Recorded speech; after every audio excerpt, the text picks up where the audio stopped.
এবার ঈদযাত্রায় দেশের সড়ক, রেল ও নৌপথে ৩৭৭টি দুর্ঘটনায় ৩৯৪ জন নিহত ও ১২৮৮ জন আহত হয়েছেন বলে জানিয়েছে বাংলাদেশ যাত্রী কল্যাণ সমিতি। গত বছরের তুলনায় সড়ক দুর্ঘটনায় প্রাণহানি বেড়েছে ৭% এবং আহতের সংখ্যা উল্লেখযোগ্যভাবে বৃদ্ধি পেয়েছে।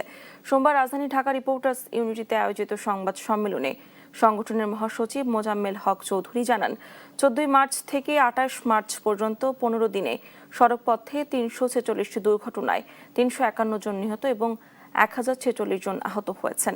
একই সময় রেলপথে ২৩টি দুর্ঘটনায় ৩৫ জন নিহত ও ২২৩ জন আহত এবং নৌপথে ৮টি দুর্ঘটনায় ৮ জন নিহত, ১৯ জন আহত ও ৩ জন নিখোঁজ রয়েছেন। ঈদে ১২৫টি মোটরসাইকেল দুর্ঘটনায় ১৩৫ জন নিহত হয়েছে, ১১৪ জন আহত হয়েছে, যা মোট দুর্ঘটনার ৩৬%।